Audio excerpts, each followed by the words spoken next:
Hi, I'm Marisa Janaku. And I'm Michelle Wungsumanawi. And welcome to By Association, a show where we talk about the connection between creative entrepreneurs and their collective drive to bring a product or brand with purpose to the consumer. A connection usually starts with a drink, and this is how we'll start our show. Sharing a bottle of wine or champagne, and understanding why this bottle is special to our guest. Cool. There we go. Well, we're here on the next episode of By Association, and our guest today is Ron Simpson. Yeah. Who I've known, or I got to know many years ago. I guess back in my blogging days, if you put it that way. Yeah, but it's like 7-8 years.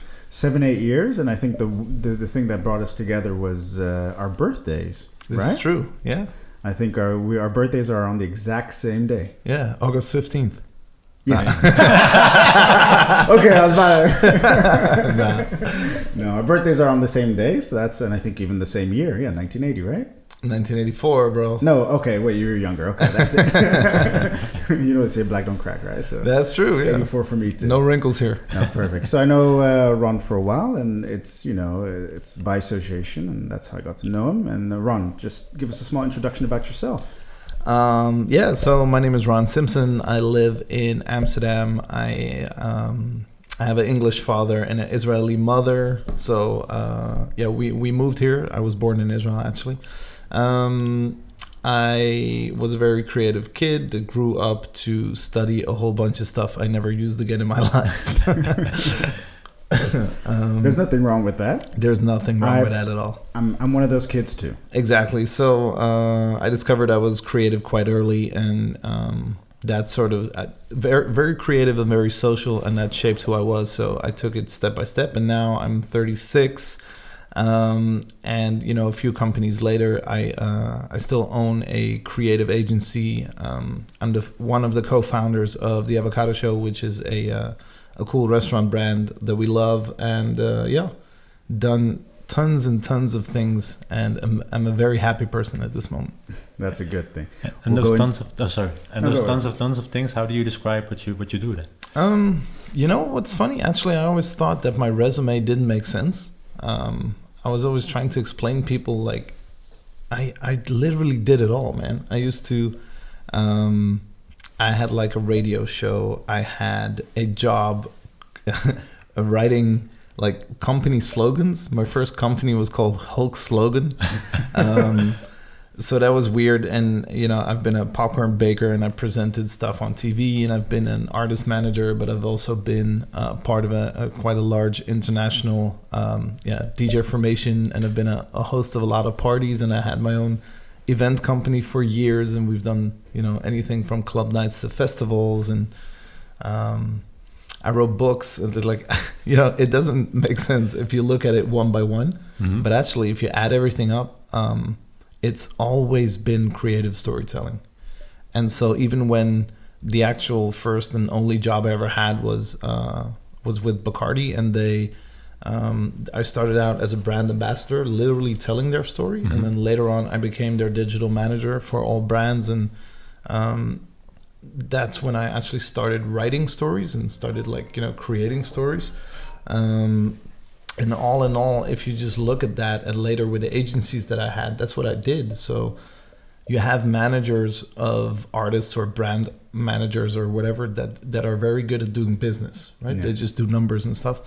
And I was very good at image, art direction, story, trying to get you anywhere between PR and marketing, a lot of branding. And it didn't make sense to me back then, but now I see that it was always the same thing. It was always just trying to nail the essence of someone, right? Trying to tell your story. Yeah, it just brought you to different places.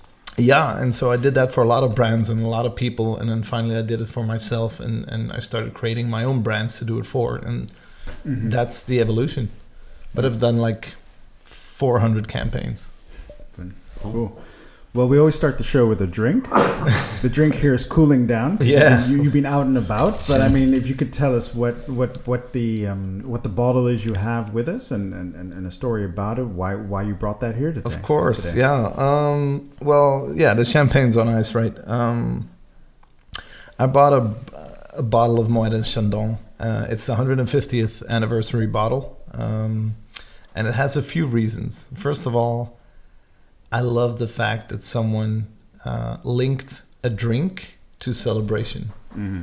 I love celebrating stuff, even if it's small. You know, it doesn't need. It could be Tuesday.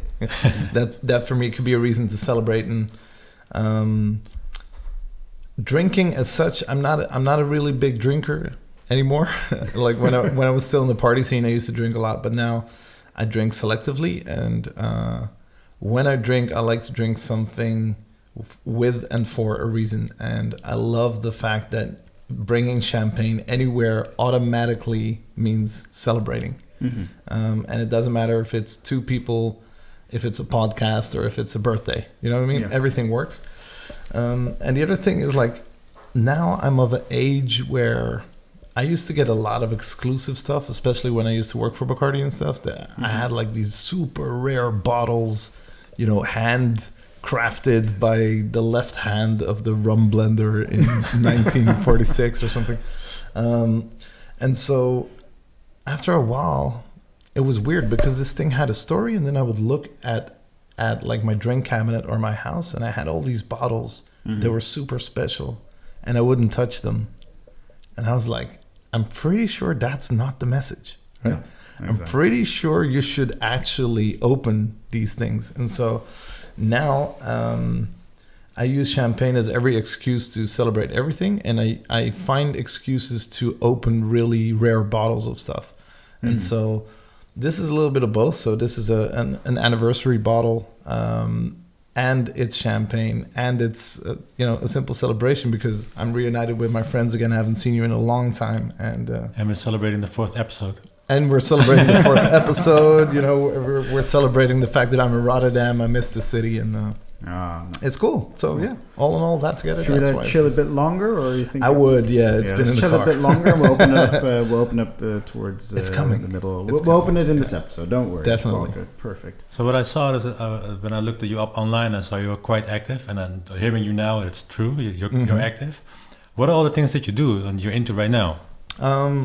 Well, my main focus is the Avocado Show. It's been something we've been building for the past 3 years, and it's been an amazing adventure, and it's only growing and getting bigger, even though right now hospitality is still in a hard place. But it still has so much potential. It's healthy food, it's pretty food, it's something that someone wants. It's a modern experience, a modern brand. It has a lot of fun, it has a lot of heart, it brings joy to people. So that's something I also like to focus on. And next to that, I'm just, you know how being creative is like, you know, you can't stop it. It's not, you know, if you're a carpenter, you can stop cutting wood or stop putting houses together. But even when I'm working, or even when I'm going to bed or whatever, I cannot stop being creative. So I've always had a run of side projects, or at least hobbies that get me going. So right now I'm helping a lot of people through the corona crisis by trying to find creative solutions and stories that they can share, so they can, you know, stay in the picture or grow or start something new or do whatever. So I'm doing a lot of those. I'm doing a lot of inspirational, like, keynote sessions, one-on-one sessions, a lot of new podcasts, just trying to get out there and share some education. And yeah, I'm still, you know, helping people design their brands and coming up with concepts for other people to execute, because I also have 24 hours in a day. I'm like Beyonce. And that creative process, right? So how do you go about that creative process? Is it something that just pops in your head and you work it out, or do you have certain like paths you take to get in creating in your mind? It's really funny. It's something I described this week, actually. I was trying to explain to people how this works, because it's kind of hard. But to me, creativity is almost like a waterfall. It's almost like speeding in a car. It's insane. I get an impulse. It could be anything, right? It could be an image, could be a conversation, could be a movie. It doesn't really matter. It could even just be one word, and I'll start to build something around it in my mind.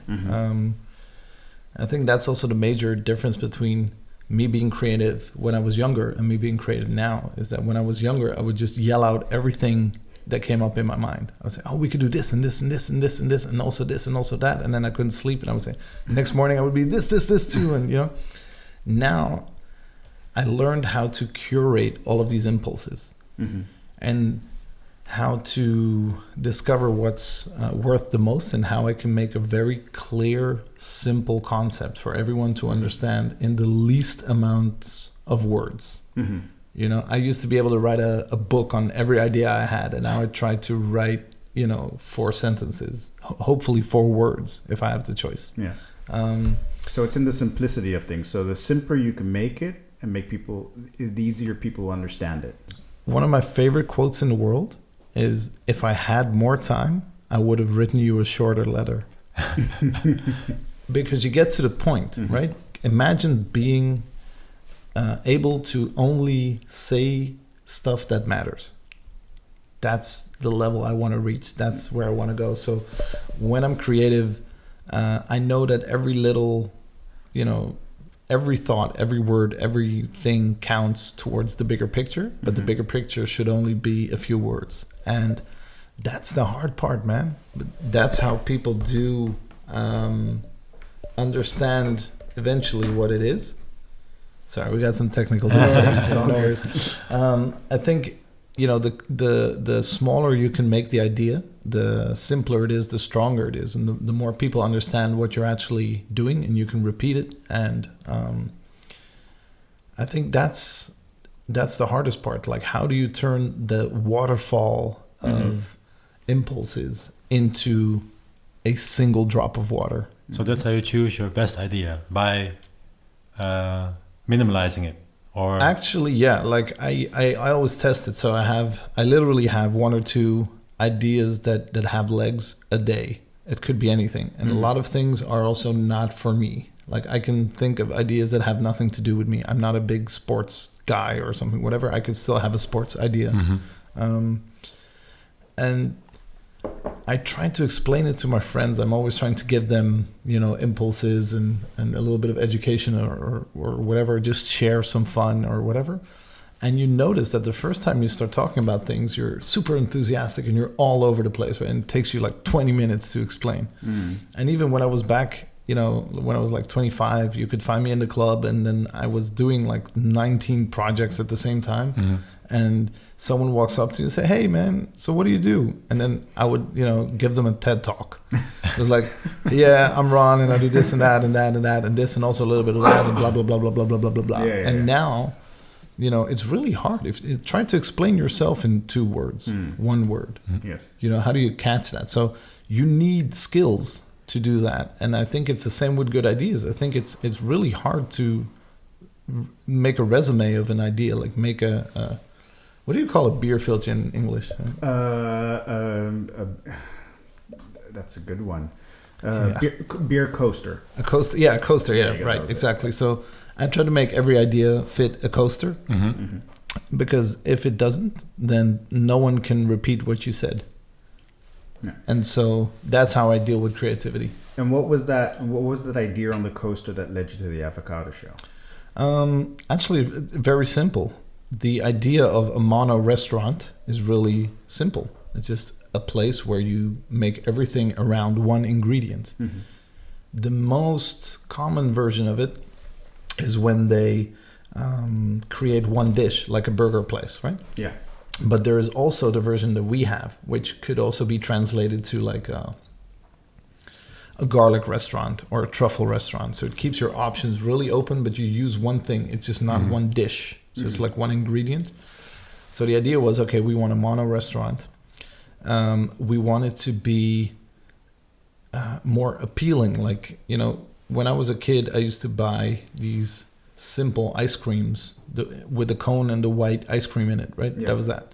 Now, kids, for the same money, get like unicorn, SpongeBob, fireworks. You know what I mean? For like €1. So there's a difference in expectation. And I was like, okay, I want to make the same difference in food. So how can I create something that, is visually, aesthetically pleasing also? So it needs to taste really good. It needs to look amazing and add experience. And it needs to be healthier than everything we had before, because I believe the evolution of food is going towards more nutritious, more healthy, better for the planet, all of that. So having those ideas or having that concept, do you also come up with the dishes, or do you have partners with? Yeah, that's the rules for the dishes, right? So we were just trying to find trends. So trend number 1 was mono restaurant, and then trend number 2 was health, and then sustainability and aesthetics.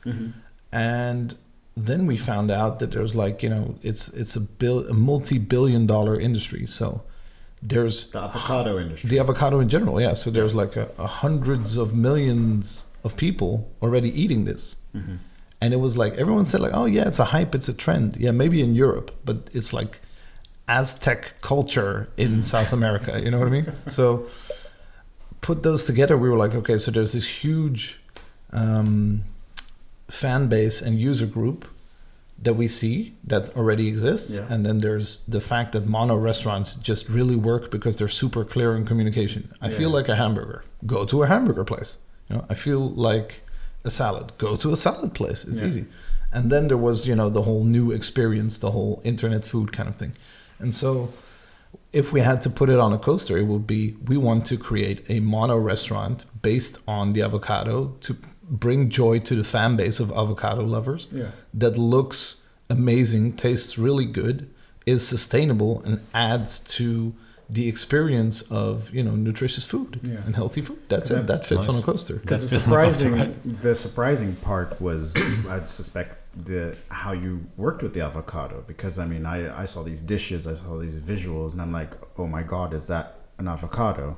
Did you get that back a lot of times? People are like, how were you able to create something like this from an avocado? That's actually the exact reason why I and Julian also knew it would work, because we had the same feeling. Even we were looking at it like, how the hell is this an avocado? You know what I mean? So everyone that has a little bit of creativity in them, or ever tried to do anything creative, whether it's at school or in business, doesn't matter. They should recognize this. Like there are challenges in life that are real challenges. So you have to sit down, you have to read and do research and use your skill set to come up with something original.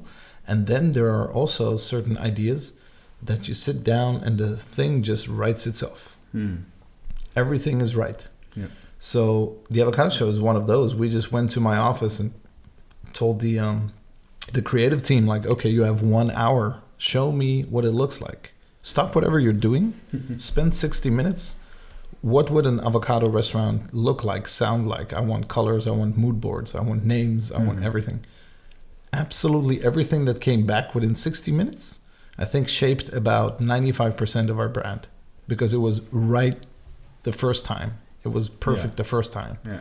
Only the logo, like later we found out, is like, okay, this is too complex and you need to put it on clothing and other stuff. So we changed that, but the colors remained the same, and the style and the tone of voice and the fonts and everything. And of course it got deeper. We added a lot of culture to it, and we added,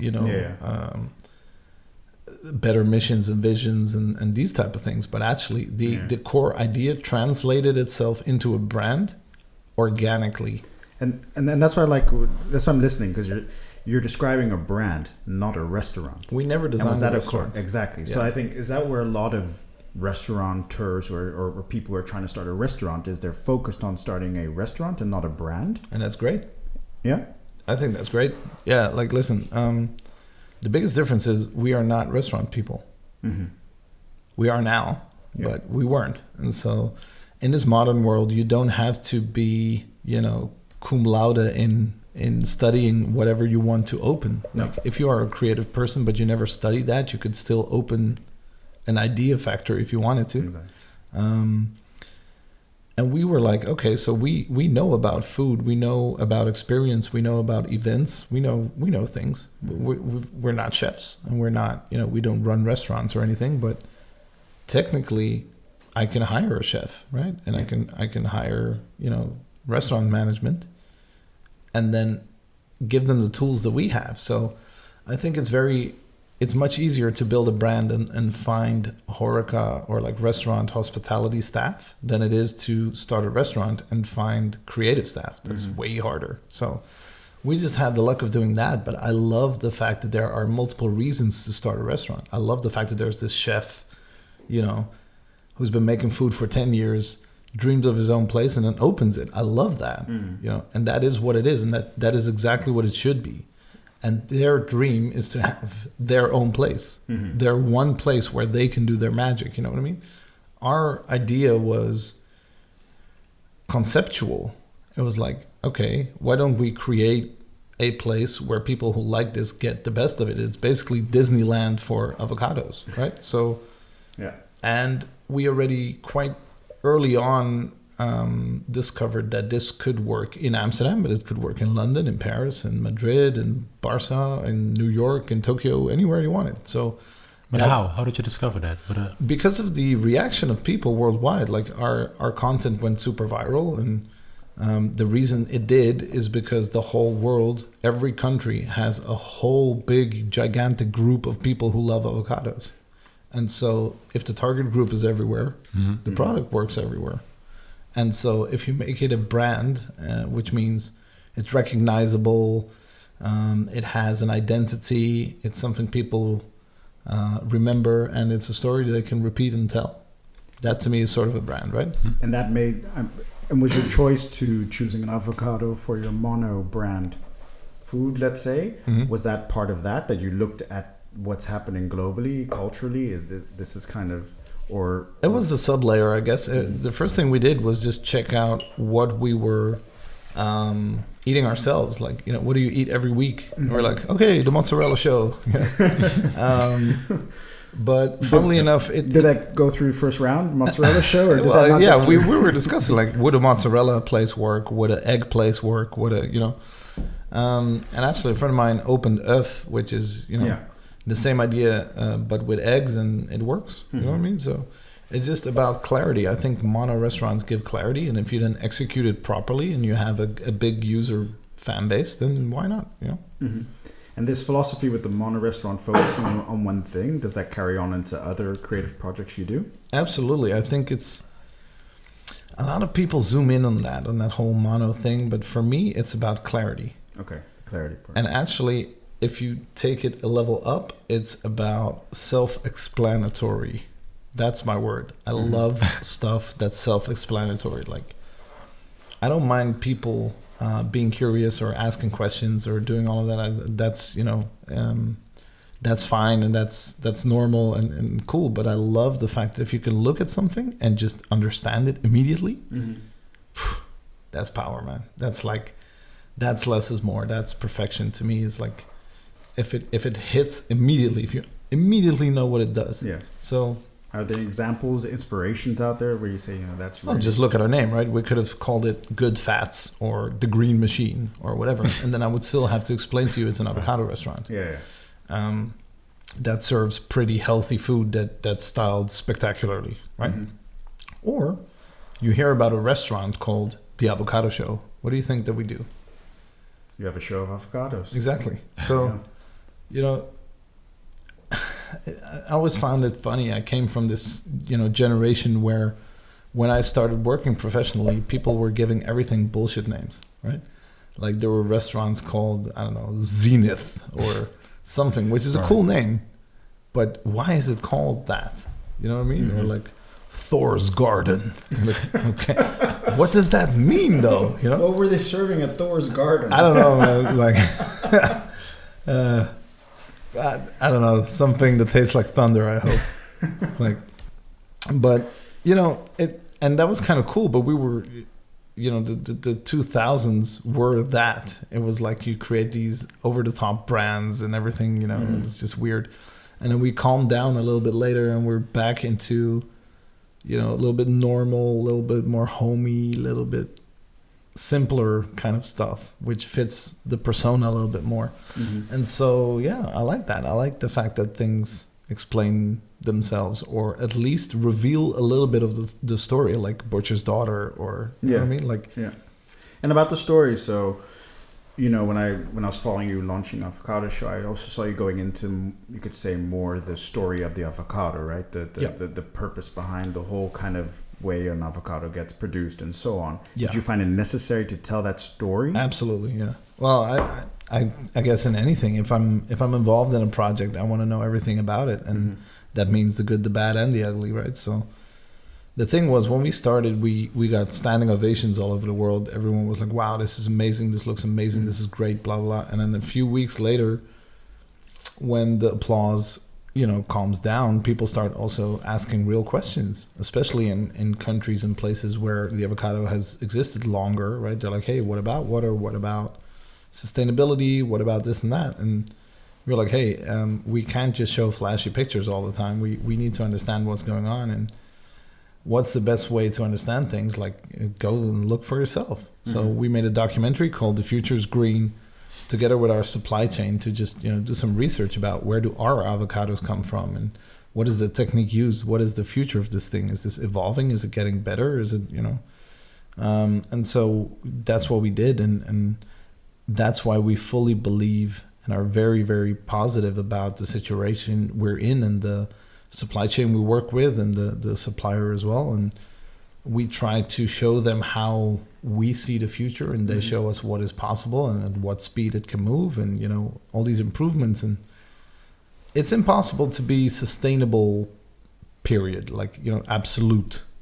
It's a process. It's something you start out and you get better at it. And especially Julien, my partner, he's like very, very good at taking these little steps to create a little bit better of a company every day. So I'm very happy with that, and I think it's very important that we do understand what we're actually doing, what we're selling, where it comes from, and why. But at the end of the day, the avocado is one of the most nutritious foods in the world, so we should be eating it. Yeah. And is there a dark side to that supply chain? Because you said it's very important to better the supply chain, but is there a certain part to it, like you have with the chocolate industry, let's say? Does that also come? I think every industry has a dark side. So I believe there's always pros and amateurs in anything, right? So you start out, and when you start something, there's a reason why it's either small or it's old equipment or whatever. So there are, if the question would be, is it possible to grow sustainable avocados? The question is yes. If the question is, does everyone grow avocados sustainably? The answer is no. And so you'll find situations, whether it's places that have trouble getting water, for instance, or so they have to pump a lot of water in there, or they pump it out of the ground or whatever. If the climate is wrong, it doesn't work. But the same goes for grapes and oranges and any other thing. If it doesn't work climate-wise, you have to adapt.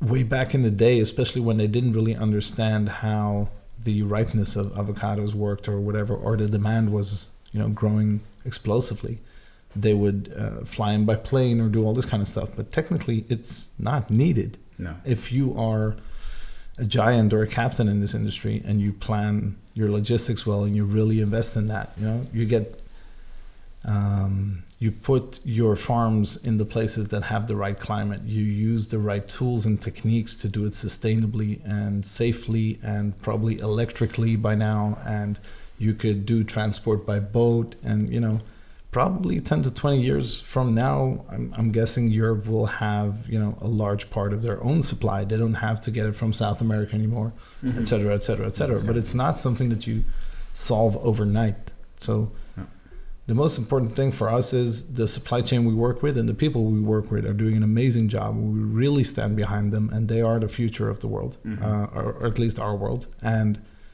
that is something we fully support, and we try to tell that story and try to show people how to do it right and that it's possible. So Avocado Show is something you're doing now. You talked about when you were a kid having a bunch of ideas. Yeah. What happened in between that? Now we're talking about 30 some years maybe, but I'm just curious about also that path you took from, like you said, you were born in Israel, you came here and you were a kid in school and you had all these ideas. Eating DJ Khaled. Yeah, that also. There you go. So, it'll be nice to understand from you, like, what did you study and where did you go after that? And you jumped from, job to job to job. What did you take and how did you make that growth? I think as we grow older and we get experience in our working lives, whoever you are, your realities change, your mind grows, and usually it scales. So I'm going to say something, and I hope people understand that it's not about arrogance or any other thing. I'm just trying to explain something very simple. And it's, when I grew up, I remember 100 euros being a lot of money. Mm-hmm. Not just earning it, but in general, right? If I had $100, I could do this or that. Yeah. A few years later, you outgrew 100 because now you have a job, right? So it's easy to get 100 or even multiples of 100 a month. And then you start looking at 1,000. And you're like, whoa, if I had 1,000 or 10,000, the world would be mine. And then that's also how you think. You limit yourself to ideas of 10,000 because 10,000 seems out of reach. Yeah. Later, as you grow up, and it doesn't matter if you earn it or you can spend it or it's part of your job. If you ever work for a large company, you will find out 10,000 euros is, budgetarily nothing. Yeah. Right? And so they will show you a year plan, maybe, and they'll say, well, maybe you have 50,000 budget. Maybe you have 100,000. Some people have millions in budgets a year. It's not your money.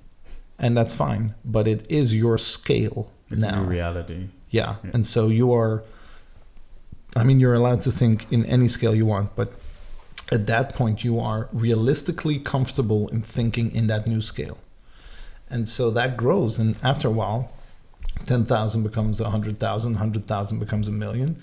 But everyone knows that there are billionaires in this world.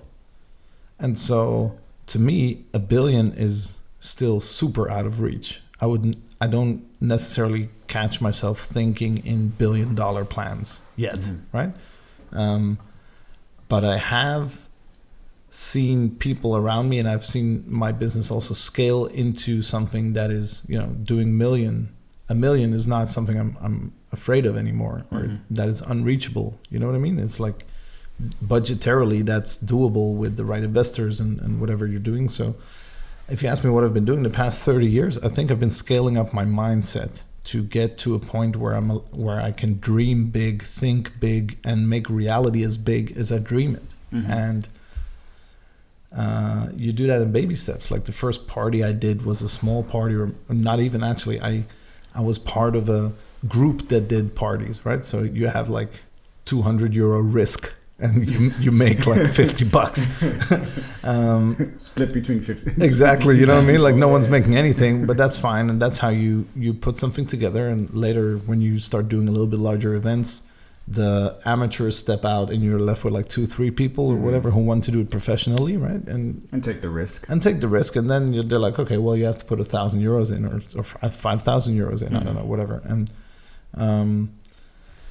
that grew, and then after that, you're like, hey, maybe we can do a festival. And then you can add some, zeros to the risk, but also zeros to the reward. And that's what I was doing. And once I did that, I got a real job. So as I said, I did everything right. I was baking popcorn, which is the reason why I love movies that much, because basically they paid me in watching movies. And I started hospitality really young, but I didn't really know I was in hospitality. I just loved being around people. So I worked in restaurants and in bars, and then I worked in clubs, and then I did events and whatever, and that always paid my school tuition, that kind of stuff. But on the side, I would be very creative, but I didn't figure out how to constantly make it my job. I figured out how to make it a project, right? Let's do a couple of t-shirts. Let's do a bigger event, or let's do this project, this one thing that takes a month or 2. But then it would be over. I didn't really figure out how to make a company yet. And so I was just doing project after project at the same time. And this is while you were still studying. I was still studying, yeah. I was studying fashion management because all my friends went there because there were a lot of girls at that school. And it sounds cool. But it drove my mom nuts because, I'm quite an intelligent young man that had a very promising school career that then bombed off to go do an MBO somewhere because his friends went there. And then obviously I did that in my sleep almost. So that was good because it also gave me the freedom on the side to work a lot because I didn't need the time to, invest in school. I was I went somewhere that was under my level, so it was kind of interesting. And then after that, I did small business and retail management, which basically taught me how to be an entrepreneur. Like, how do you make business processes work? And again, I started at the bottom, so you start thinking small and then bigger. Mm-hmm. And so that was that. And then I ended up at Bacardi, which, you know, I worked for like 5-6 years, and I was super happy. And then they taught me, first of all, how to do my job and how to be good, but they also taught me, you know, everything about office culture and networking. And I worked super internationally for them. They gave me like, I went to like 25 countries for them. And as a young kid, that was a lot, you know what I mean? Like, I love to travel. I think I've been to 90 or 100 countries by now. That's a lot. But my first big traveling spree was Bacardi. And how did you make that jump from fashion school to Bacardi?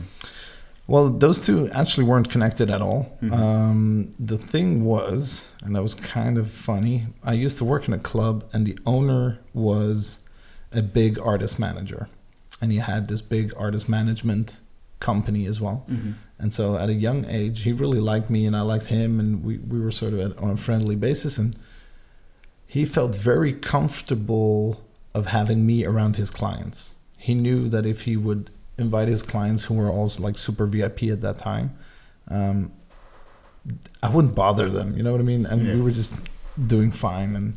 And so basically he kickstarted my network, actually, because I knew all these famous people and artists and painters, and Lord knows his whole network just came by. And being the bartender in like a VIP area where people come back all the time, you actually build a relationship. I know it's weird. And so that was kind of cool. Later on, he discovered that even in clubs, there was something missing. There was the next level of clubs or service, and that was cocktails. And so he was actually one of the first clubs that said, here's the internet, go figure out how this works, and I'll build you a cocktail bar. I'll buy you all the tools, I'll get you training, whatever you want. And so I did that, and he gave me the opportunity to sort of train myself into a cocktail bartender, but at like professional level, like, you know, cocktail competition level. And so I started doing that, and that way I got in touch with people from Bacardi or whatever. And, which club was this? Storm in Utrecht. Okay. Way back in the day. Way back in the day. Yeah. A lot happened there. And so eventually, you know, I ended up knowing a girl that worked at Bacardi, and they invited me to this party, and I went there, and she told me, yeah, I'm actually leaving because my husband is taking me to, I think, Dubai in the time or something. She was moving anyway. And she was like, you are the guy for this job. You know how to tell a story, and you know how to make cocktails, and you know you look the part. It's fine. And so I went to Bacardi, and I remember they literally told me, like, we have no idea what we're going to do with you, but we do know that we want to work with you. So those are always the best jobs, right? Yeah, I've had one of those as well. We'll figure it out along the way. You know what I mean? So that was kind of cool. And actually, I think that place, not only the place but mostly the people, really shaped me. Like they hate it when they're called bosses, but like the bosses I had there, they really took a chance on me, and they really believed in me, and they gave me freedom, and they gave me budget, and they gave me responsibilities, and they gave me opportunities. And so it's almost unheard of to have like a 24, 25-year-old kid doing, you know, thinking of campaigns for a world brand like that. It doesn't happen very often, but they really, you know, let me take a crack at it. Obviously, they knew how to shape it and do it properly. It wasn't all me at all, but even if I had 5% influence on it, you know what I mean? It was a lot for someone my age. Your age to be able to take part in that. And so I was very, very thankful for them, and they really, how do you say that? They mentored me all through my career. And then when I stopped working at Bacardi because I found out what agencies were getting paid, so I was like, I'm going to start an agency tomorrow. They were my first client. Yeah. The first thing they did, they didn't get mad. They just said, we understand. Thank you for those 5-6 years.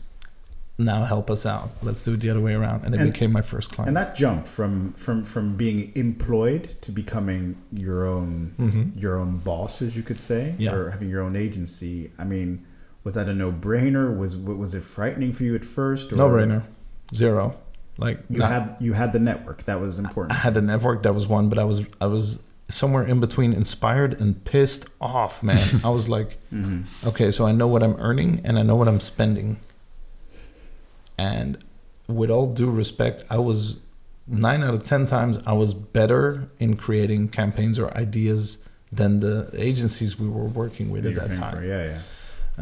Even though and we're talking the low level stuff, right? Not TV commercials or whatever. They were doing amazing jobs. But when it was about like social media and stuff, a lot of people hadn't figured it out yet. So basically I was sitting at the table paying someone who I would share my ideas with, and he would fucking bounce them back and then, take credit. Yeah. So I was like, nah, I'm not doing that. And then the first gig we got, I signed a year contract for Bacardi, which already made me more than my salary. Wow. And that was one client, right? And then we grew into like 16 clients in 3 months because we knew what we were doing and we had a few whales. And you did it together with a partner, or?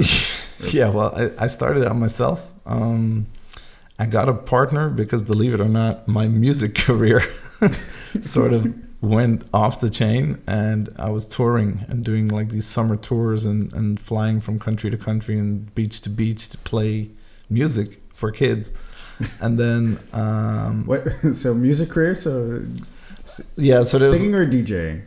A little bit of both. Mostly hosting it. So Hosting, I was like the face and the host of the thing, and sometimes I would DJ, but mostly hosting it. And I was just having a lot of fun. It was something that escalated. We did it with friends. It had a merchandise line. It had an event company around it, so it was bigger than it seemed. And this is while you were in Bacardi, or right after Bacardi when you started? During Bacardi, I started this shit actually, and this is also what I credit them again for giving me the freedom for that. And they said like, okay, we'll give you the freedom, the slack to do this, but we're going to need that network of cool people around you. And so I delivered, and that was nice. What was the name of that group? Girls Love DJs. Oh, right. Yeah, Google that for bad hairstyles. So I had this incredibly talented guy called Rob Zwart. He was the DJ. He still is an amazing DJ. And these two crazy brothers, Tom and Andras Caron, who started this, who are now also into the restaurant business, which is really cool. And their father is this super celebrity chef, so it all connects some way. But so I was doing that, and that really went off. So I took a partner so they could run the company when I was gone. It was literally the weirdest time in my life. I was doing shows, from 1 till 5 in the morning. I was flying at 7 in the airplane. I was on my laptop trying to write social media copy for some vacuum cleaning brand or something. It was just insane. I was living the artist life, and in between the cracks of it, I was living the creative agency owner life. Working on Bacardi, and what other brands were you working with? Yeah, so we had the Bacardi portfolio, which is really cool. So they have Martini as well, and they had Grey Goose, and they had this really cool brand called William Lawson's, which is till date one of my favorite things, because it was the tone of voice was this really cheeky Scottish guy. That just made puns all day. It was just basically writing stand-up, actually. So that was kind of fun. And after that, we started doing, we got to do stuff for Nike and for Facebook and for Samsung and for Sony. Wow. And it was just all over the place. We were really young, and that just made it crazy. People were like, how the hell are you guys doing this, And why was that? Because you understood the new generation or the audience that they wanted to talk to a lot better than these bigger agencies that were maybe a few years back? Yeah, actually it was, I think the bravura of being young, wild and stupid usually works. But we were young, but we were experienced enough to speak their language, and we were very professional in delivering what needed to be delivered. Plus we could convince them, and that's the art of storytelling, that we really understood their brand and what we wanted to say.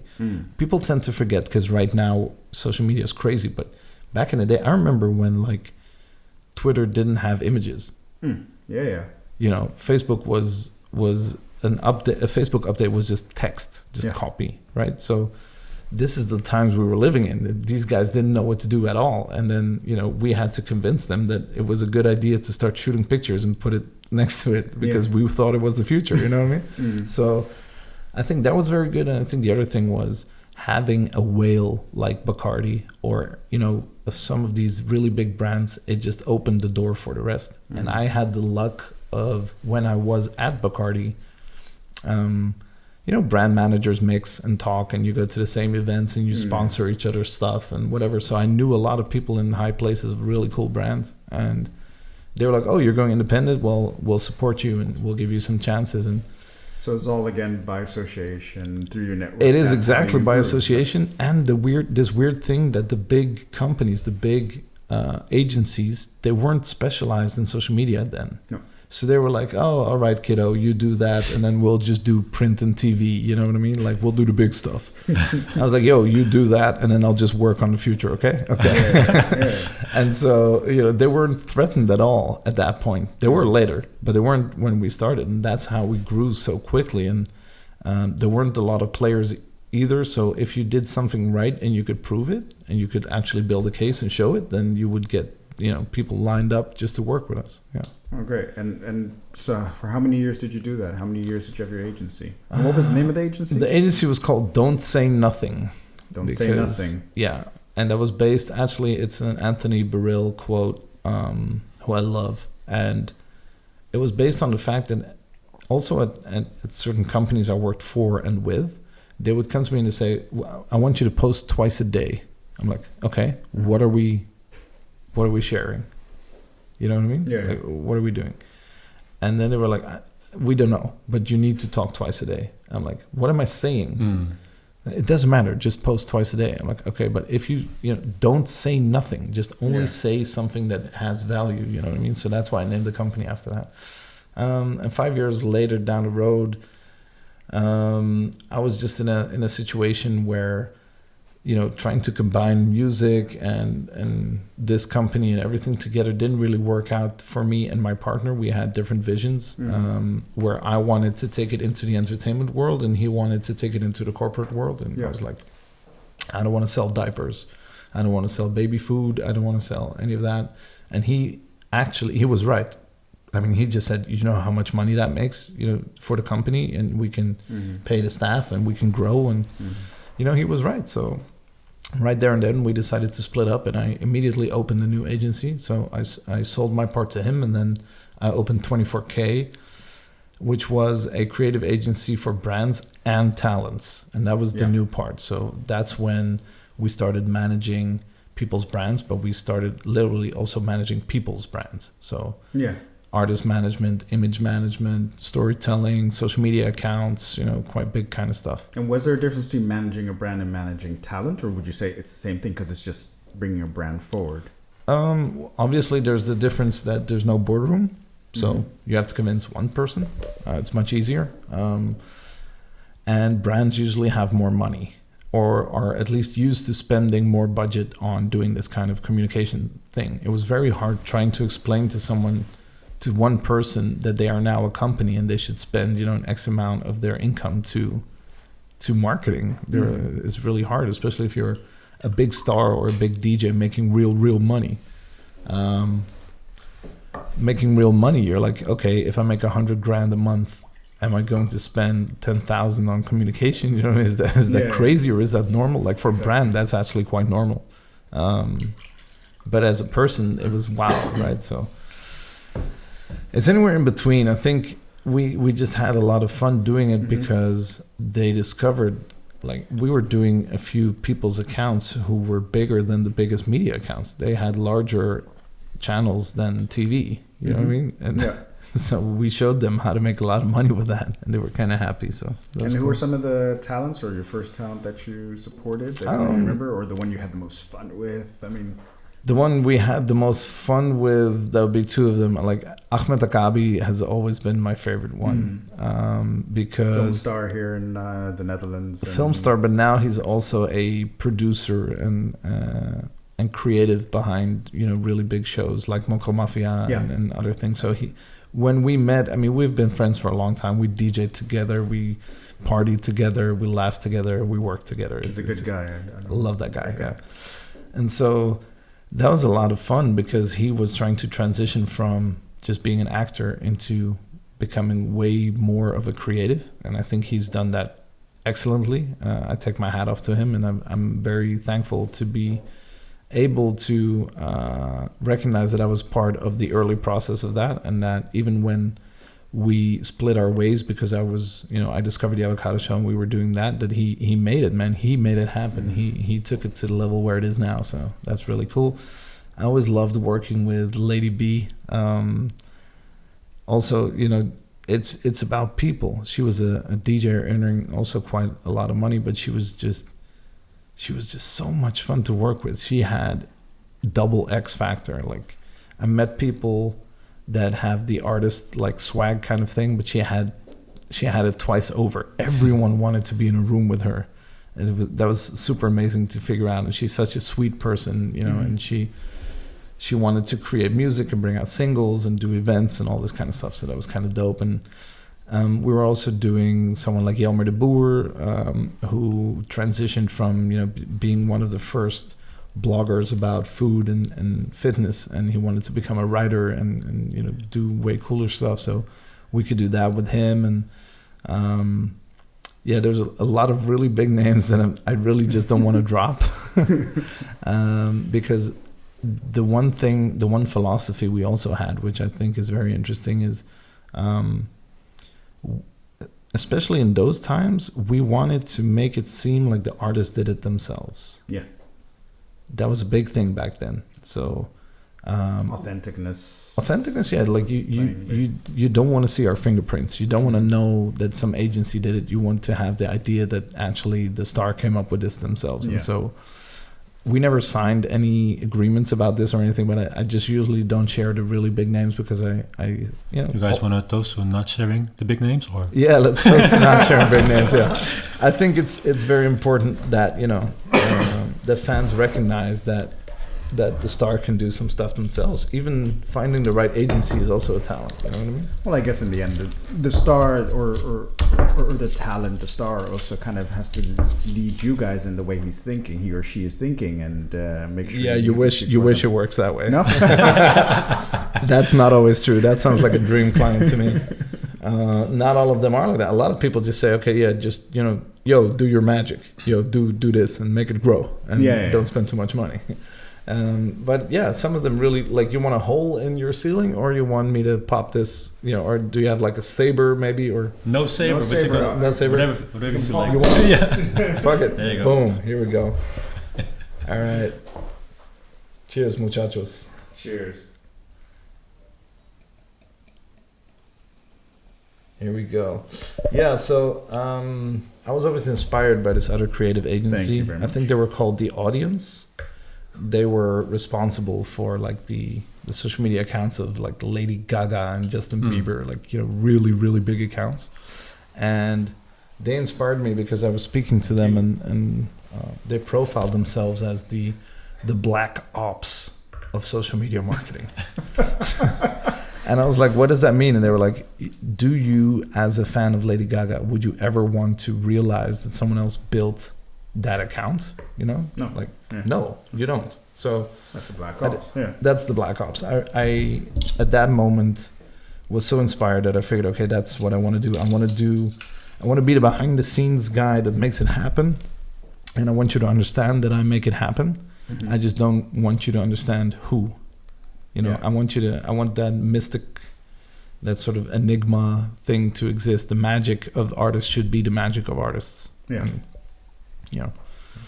let's cheers to that. Let's cheers to that. Cheers to finally seeing and meeting up cheers, again. Man. Another Moed moment. Love it. Cheers.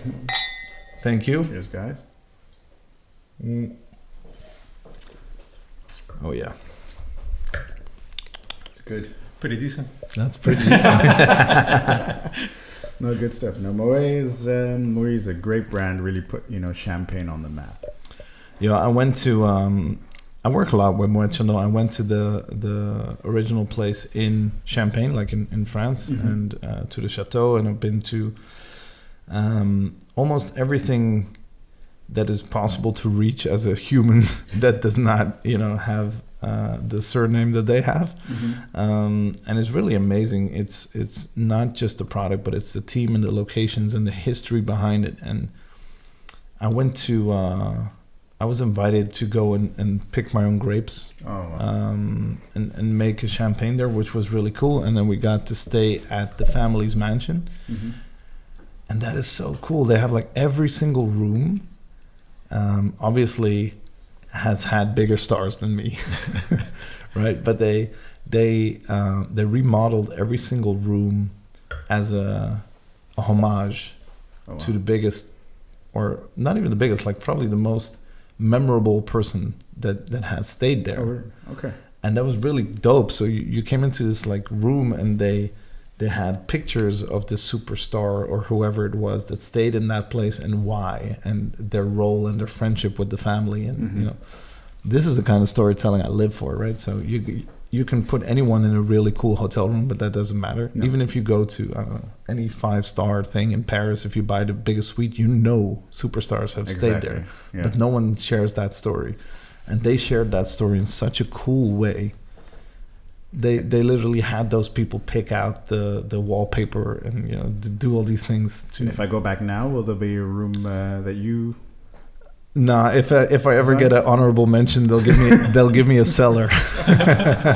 No, it's a beautiful. We actually, I think it's been about 2 years now, almost. Like 2 years ago, we also visited and went through the cellars of Moet Chandon in Champagne. In Champagne, okay. We visited the cellars and everything. And that's a great trip. It's so beautiful. We captured it together, me and Michel, and it was really it's beautiful, and it's great. It is a brand that just means a lot to the champagne world. I think they really have grown that category. I think it's really hard. Everything that becomes that big, people find it mainstream, but they forget that, to get there, you had to start something extraordinary. That's one. And I can't remember what it is exactly, but I think like every second 2 bottles of Moet get opened somewhere in the world. Yeah. And that is a few more than that per second. Something like that. But even if it's just 1 per second, that is really comforting to me. I love the idea of the fact that someone is celebrating. But it's about celebrating. They're not opening a bottle of champagne. They're celebrating. And that's what they've done well with their brand and their marketing, is to make it not about opening the bottle. It's about we're celebrating and using this bottle, and that's what they've done, which I find is fantastic. Same. That's why I love it. That's why I love them, and that's why I love champagne and drag it everywhere. No, great.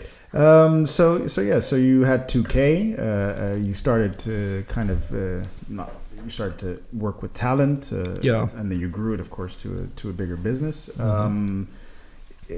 Was your next step Avocado Show, or was there still a couple steps in between that?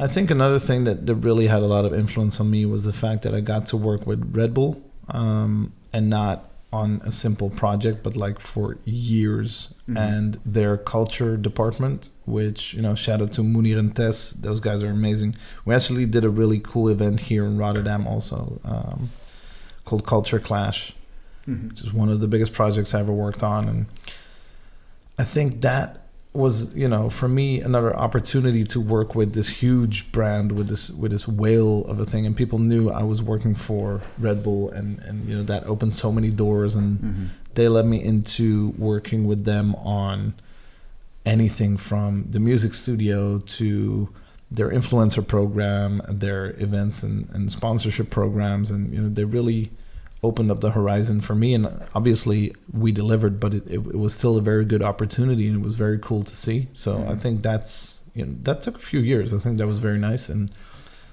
after that, the Avocado Show came. It was just an idea we had that exploded. The idea was to have a hobby. We wanted to open a little tiny place, small restaurant where we could just hang out. And then accidentally, because we just don't know better, we made a brand.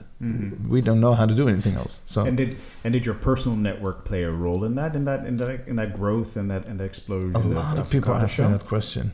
I still to this day I don't know.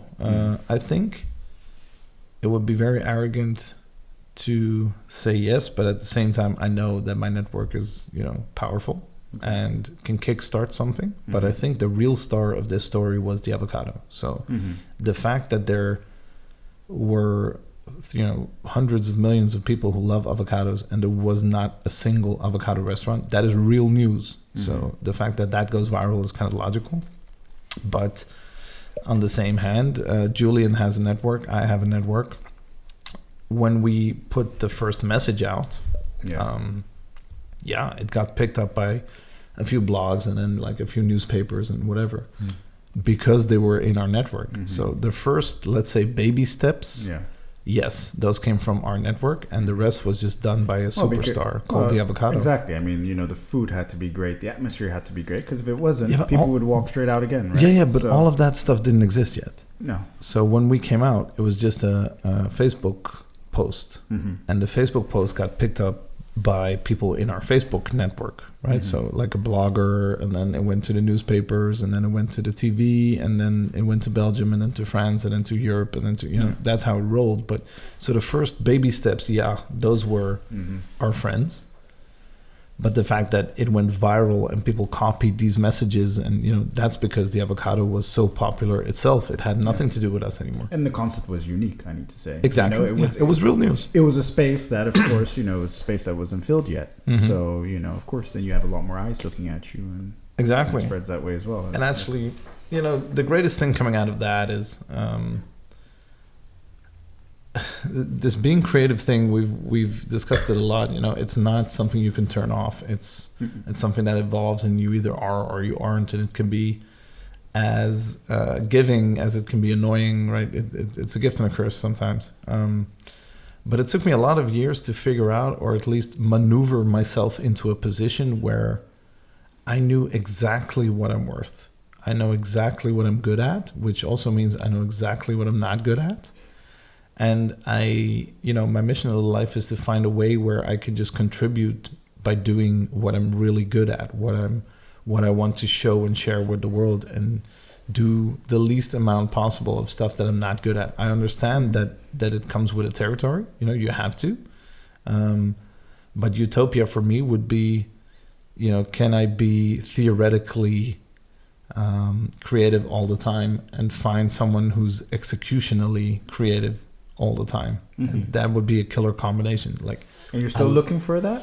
No, I think I found a few in several projects, but the idea of people look at an entrepreneur and they think, oh, this guy has to be able to do everything, right? You have to start it yourself, think of it yourself, pay for it yourself, do this yourself, do that.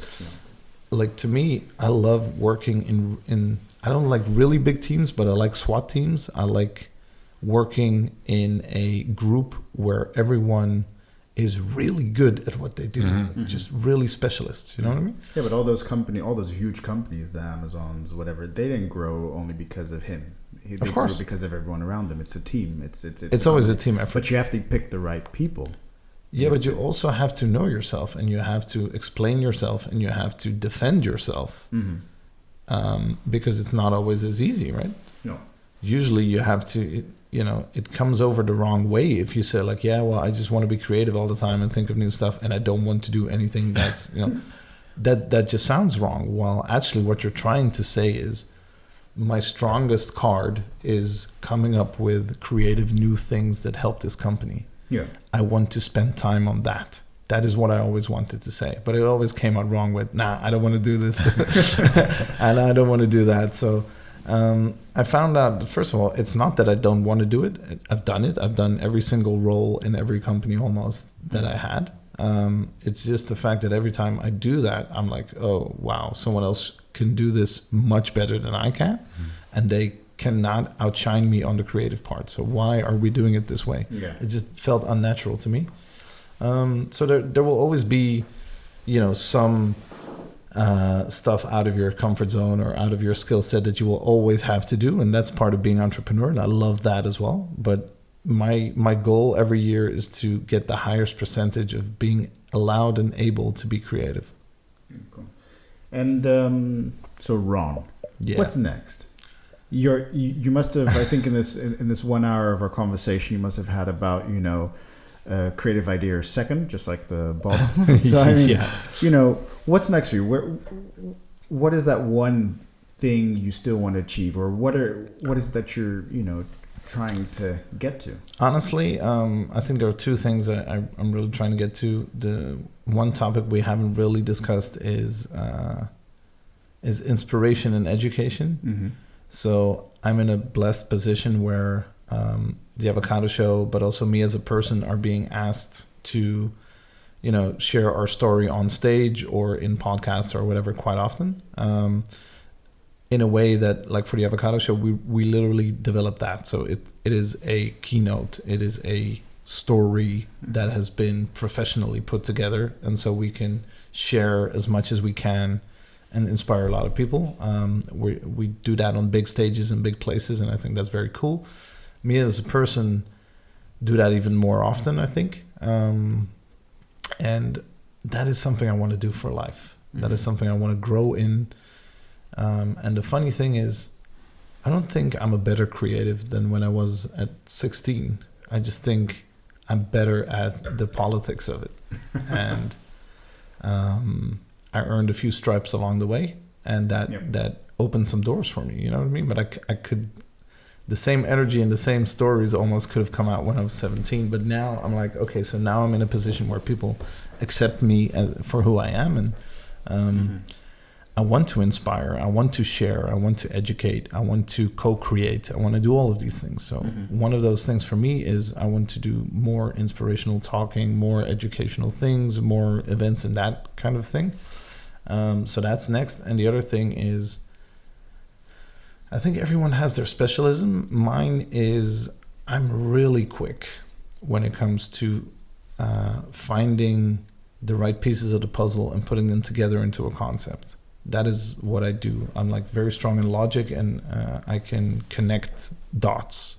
And so my ideal version would be to run a company like the Avocado Show, and, you know, whichever project I'm in at that time, to put my heart and soul in there. But as a person, I also need to be creative sometimes and think of new stuff so that it inspires me even to go back to the Avocado Show and with better ideas. And so my role as a creative is no longer thinking of how can I build this huge creative agency, or how can I, you know, start these amazingly huge projects again. That's not my role. My role is actually how can I help solve creative problems for existing things, and how can I create new concepts and ideas to the point where someone else can execute them. That is my favorite part of the game, and that's something I live for. I love solving those things and giving people advice on how to do it, and I also love coming up with new stuff, but I don't have any time anymore to execute it. And so I'm looking for connections with really cool people that are looking for this grand idea that they can sink their teeth in. So I like that what you say about, you know, you like to give advice, you like to coach and so on. So what is what is the takeout from everything you've done? What's that piece of advice? Because, you know, there are a lot of young kids now who look at you and see what you've achieved and say, hey, I want to be just like Ron. Put it that way. I know, it's weird, right? Right. I mean, but that's what happened, because, you know, you are successful, but you also, you know, you're coaching them. But what do you say to them? How do you coach them? What are the few things you want to tell them to say, hey, this is what you need to focus on? Yeah, it really depends on what they do, but usually we share a few things. One of the things I really like, which is one of the mantras at the Avocado Show, is you can speak anything into existence. And that is truth. Like, even being creative usually involves seeing things other people don't see, or creating things other people didn't know that they needed. Right? That could be an experience, a product, or any other thing. But that means it has a tiny bit of visionary in it. Visionaries never get, they're misunderstood always. You're ahead of your time, and that is a struggle, and people usually can't handle that. So my advice usually is like, hey, don't be afraid to share, talk, and discuss. Even if someone thinks you're crazy, that's fine. You know what I mean? Like they thought every visionary was crazy anyway. So just start it and repeat it, and eventually, you can speak it into existence. People will get used to the idea, and eventually you'll do it. The other thing that we try to teach them is there's politics to absolutely everything. And I don't like it, but it's the truth. There's just a way of life around everything, whether that's office politics or it's actual politics or it's social politics. It doesn't matter. There's a system and a way of working these things. And the sooner you understand that, the quicker you can succeed. We always take a deep dive. I try to explain to them about the importance of clarity, what we said, right? Whether it's self-explanatory or it's just very clear, that you can go into a boardroom and start rattling for an hour and it will get you nowhere, even though your idea was brilliant. Mm-hmm. How do you do that in like 30 seconds? Yeah. So I think advice is there. I'm not trying to advise them on, hey, this is how you are creative. No, this is how you can translate your ideas into the real world. That's where I give advice, right? How can you make someone listen? How can you make someone see and share your opinion? This is very interesting to me. So usually it's around there, like, don't be afraid. You can do anything you want. You can think of anything you want. Try to figure out how these business processes work, how the models work, how the politics work, and then you're fine. You know what I mean? Raw creativity is a beautiful thing, but you need tools. Google also, yeah. Do not ask me questions you can Google. Right. Yes. No, cool. No, perfect. Yeah. No, I think, I think it's nice to hear how you've grown and what you've become. And I mean, Thanks, it's been, man. A couple of years since we saw each other. So it has, yeah. I think it's pre-Avocado Show. So it's definitely. Great, So it's great to catch up now. So any last parting words? I think, it's kind of refreshing that we didn't talk about this whole Corona bullshit going on right now. You want to? Let's go. No, but I don't necessarily want to discuss that. But what I do want to discuss is what came out of it. Yes. And, what are the lessons we should learn from this? And to me, one of the most beautiful things that came out of this was the fact that people refocused on themselves and their direct environment, and that could be work, but it's also how you treat yourself, how you treat your friends, how you treat your family, how you treat your job. Is this your dream? Do you want to go back to this job? Do you want to getting back in touch with that compass is so interesting. But the other thing is in these times it's kind of tough because it's a lot of people succeed and a lot of people fail, crash, burn, go bankrupt, lose jobs. It's miserable, but all of them together, they are now connected and more united than ever. I think all the positivity and all the strength that I've seen came out of that.